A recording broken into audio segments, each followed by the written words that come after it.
나는 널 이야기면 내 길은 쭉꼭 갈 거야. 너는 나의 선물 사랑스러운 나니에요. 주의 후회 거야.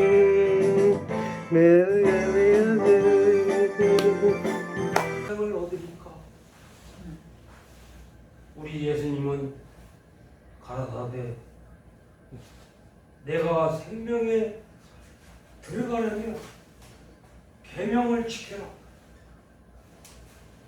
오늘 조금 전에 같이 교독한 말씀 내용을 우리 예수님께서 세상에 계실 때 일어났던 이야기입니다. 어떤 부자 청년이 권세를 가진 관원이 예수께 나와 무릎을 꿇고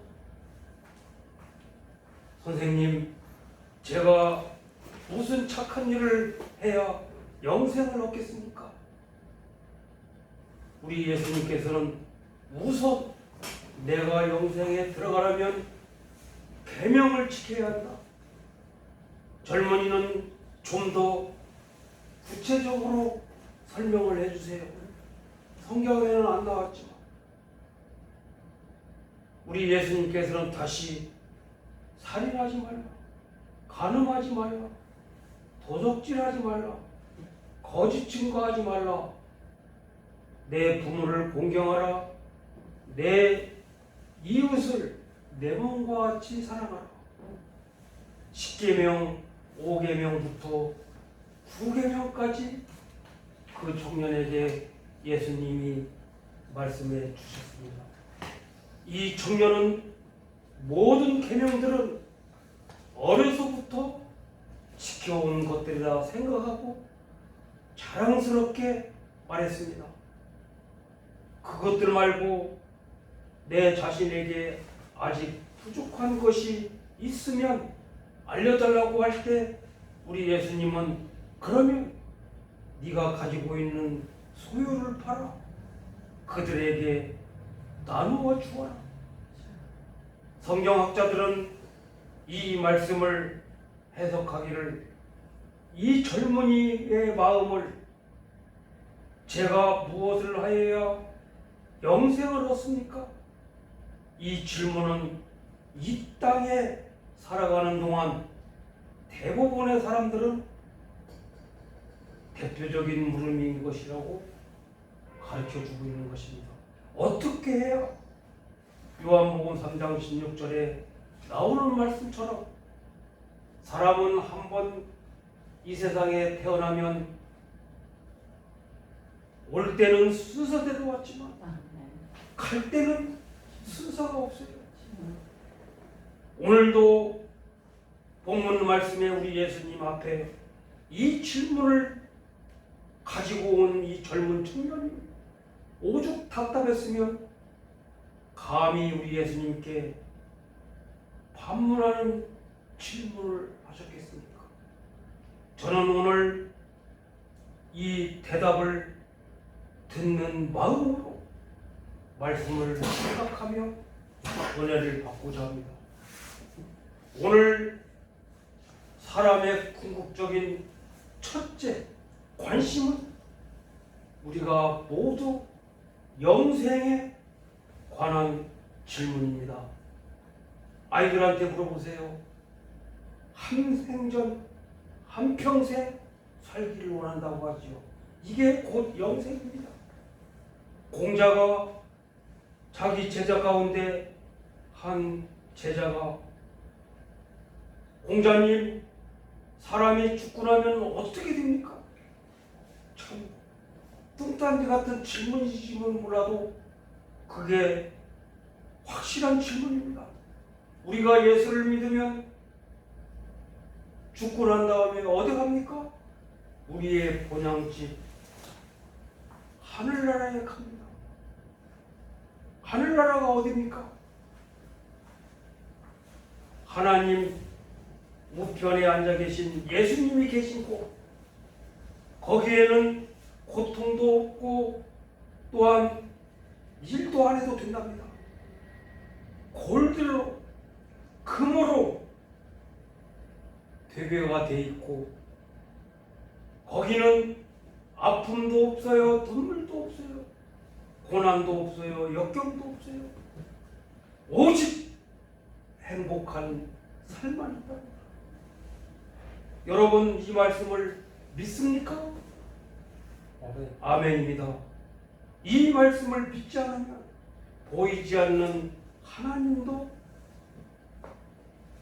못 믿게 되는 말씀과 똑같은 것입니다. 하나님 본 사람 있으면 손 들어보세요. 그러나 믿음은 행함이 있는 믿음일 때 믿음이 생기는 거예요. 믿음이 없으면 장례식장에 누워있는 그 사람인 것입니다. 다시 말하면 죽은 사람입니다. 여러분 믿음은 바라는 것의 실상이라고 히브리서 11장에 잘 나타내주고 있잖아요. 성경 말씀을 모르거나 믿지 않는 분들도 영생에 관한 관심은 다 가지고 있습니다. 다들 믿는 자나 믿지 않는 자나 영원히 살려고 하는 마음은 동일합니다. 사람이 죽고 나면 무엇이 남는 것일까? 영원히 죽지 않고 남아있으면 어디로 가는 것인가? 살아서 죄를 많이 지으면 죽어서 좋은 곳에 못 간다는데 이런 생각으로 많이 해서 불안에 잠겨 불면증에 걸린 사람도 있어요. 저도 초등학교 때 우리 가족이 다 죽으면 또한 친척들이 다 죽으면 우리 학교 다니는 교장 선생님 또한 담임 선생님 죽으면 누가 살을까? 생각하다가 울다가 잠이 들어버려서 또 그 다음날도 변함없이 똑같은 생활을 지금까지 해왔습니다. 그러나 지금은 하나님이 목사님을 만들어 주셔가지고 이렇게 복음을 전하는 주의 종이 된 것 하나님이 하신 것입니다. 영생의 본능이 결국 하나님을 찾는 종교로 나타나게 되는 것입니다. 모든 종교는 믿는 신이 다르고 교리는 서로 다를지라도 궁극적으로 사람이 영생하는 길을 가르친다는 공통점이 있는 거예요. 요한복음 3장 16절 말씀 여러분이 잘 아시는 말씀이실 것입니다. 다시 한번 제가 봉독해 올리겠습니다. 하나님이 세상을 이처럼 사랑하사 독생자를 주셨으니 이는 저를 믿는 자마다 멸망치 않고 영생을 얻게 하려 하심이라고 했습니다. 영생을 우리에게 주시려고 하나님께서 독생자의 아들 예수님을 이 땅에 보내셨다고 했습니다. 먼저 믿는 분들이 아직 교회에 나오지 못한 분들을 열심히 전도하는 것도 예수를 믿어 영생을 얻도록 인도하는데 목적이 있는 것입니다. 병 고침, 또한 모든 문제가 해결되는 것, 또한 소원이 성취되는 것, 부수적으로 복받는 일뿐입니다. 두 번째, 우리들은 무슨 착한 일을 해야 영생을 얻겠습니까? 오늘 우리 삶 가운데 흔히 쓰는 낱말이 있습니다. 말이 있습니다. 인과 응보, 심는 대로 거둔다 하여 사람이 살아서 행한 대로 죽어서 받는다고 하는 인과 응보, 심는 대로 거둔다. 참 좋은 말씀입니다. 뿌린 대로 씨앗은 나오게 되어 있는 것입니다. 공 심은 데 콩 나고 팥 심은 데 팥 난다는 우리나라 어른들 말씀이 있잖아요. 콩 심으면 콩 나와요. 콩 심은 데 파가 나오겠습니까? 우리 예수님께서는 무슨 착한 일을 해야 영생을 얻느냐고 질문한 그 청년에게 우선 계명을 지키라고 했습니다. 하나님이 예수님께서 우리에게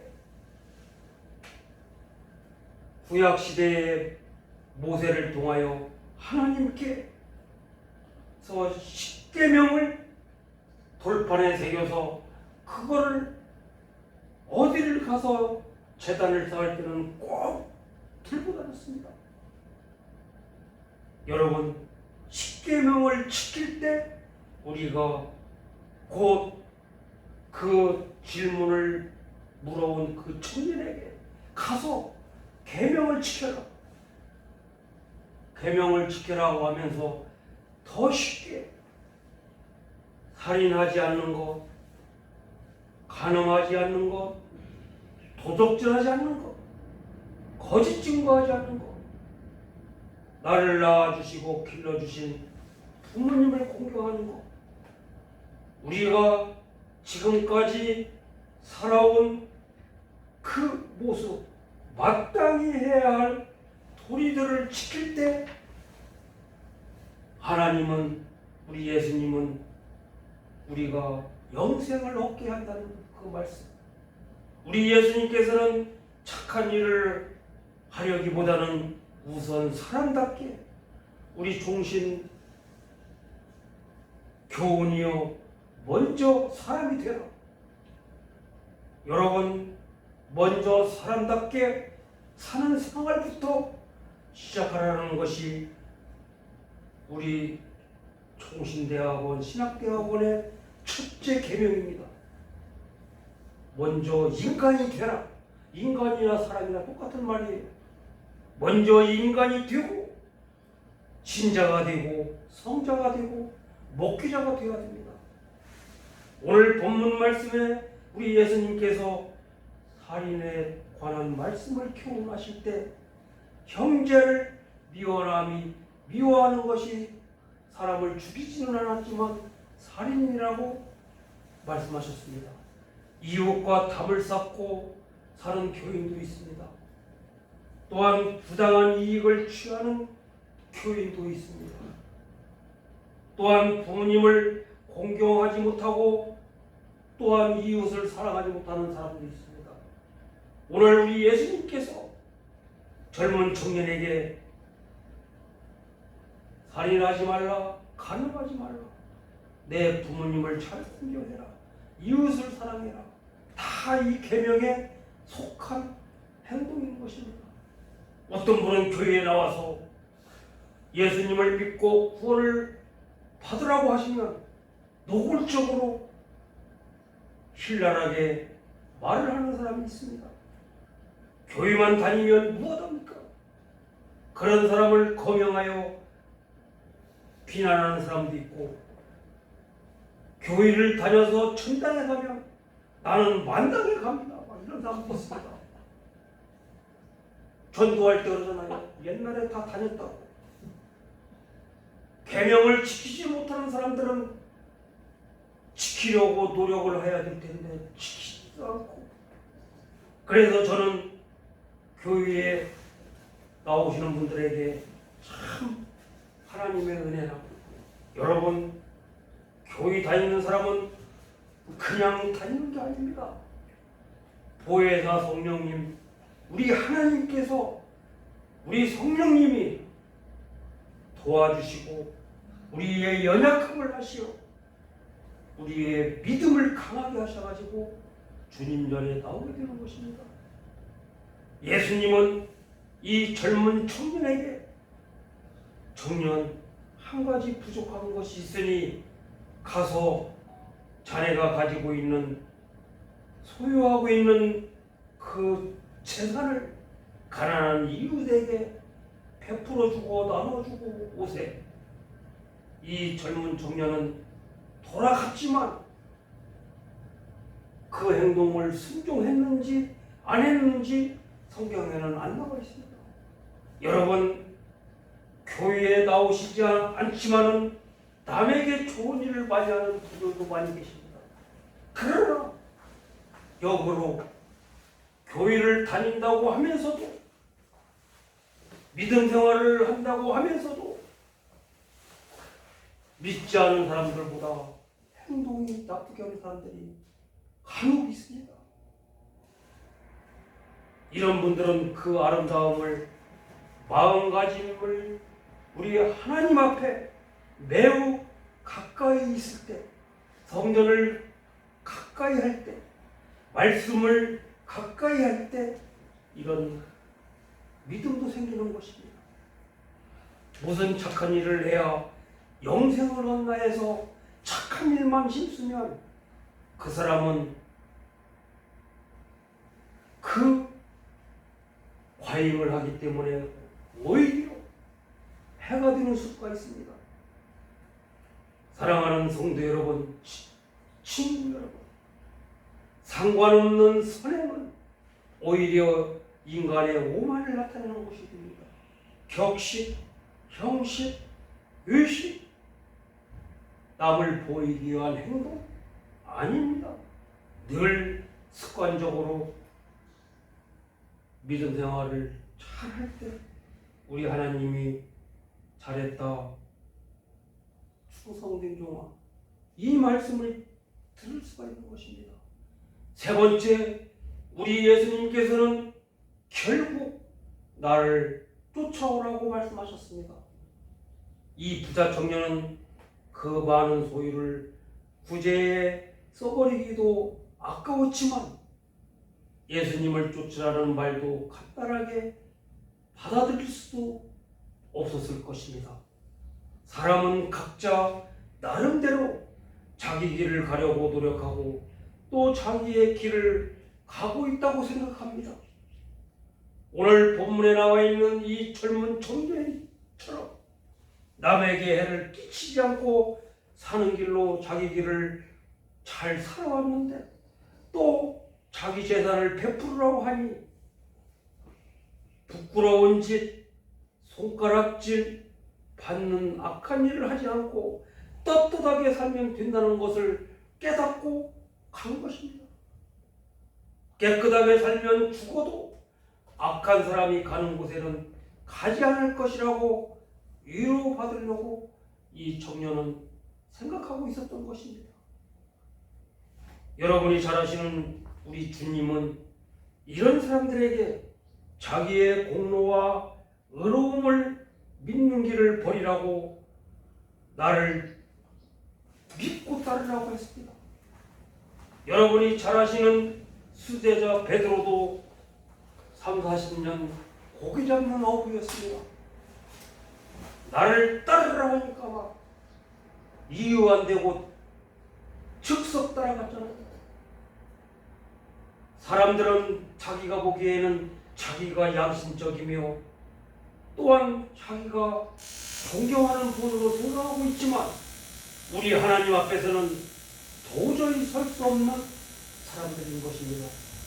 요한복음 8장에 보면 모든 사람들이 가는 뒤를 찢다 현장에 잡힌 그 여인을 우리 예수님은 죄 없는 자는 그 가늠한 여인을 돌로 치고 가라.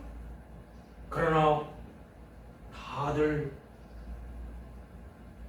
주위를 살피면서 그 가늠한 여자를 돌로 치지 못하고 다 돌아가고 그 가늠한 여인과 우리 예수님만 남았습니다.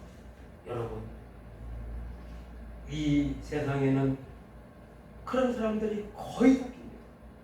그래서 우리는 주님을 믿고 거듭나고 하나님 앞에 회개하여 구원함을 얻으며 새 사람이 되는 것입니다.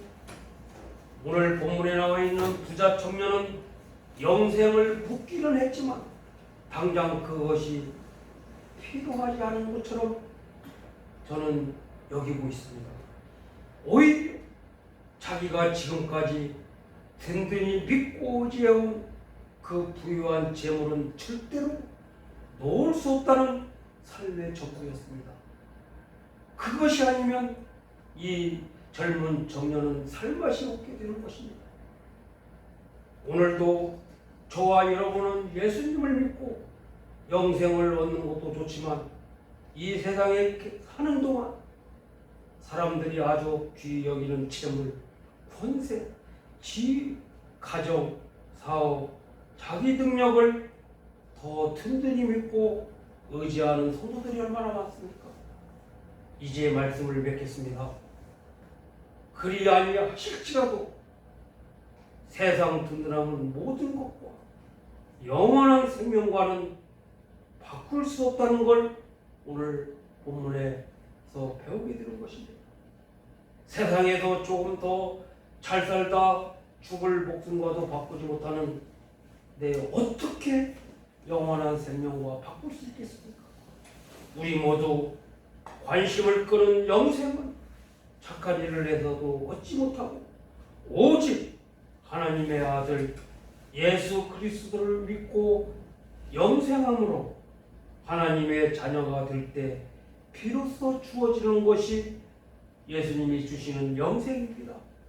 우리는 이 영생을 얻기 위하여 무엇을 행하기보다는 무엇을 해야, 무엇이 있어야, 어떻게 살아야 할 관심을 갖고 얼마 남지 않는 올 한 해 여러분의 남은 여생을 항상 관심을 끄는 영생의 착한 일을 다 하시면서 하나님의 축복받는 우리 아산중학교의 성도님들과 친구들이 되시기를 이 아침에 주님의 이름으로 축원드립니다.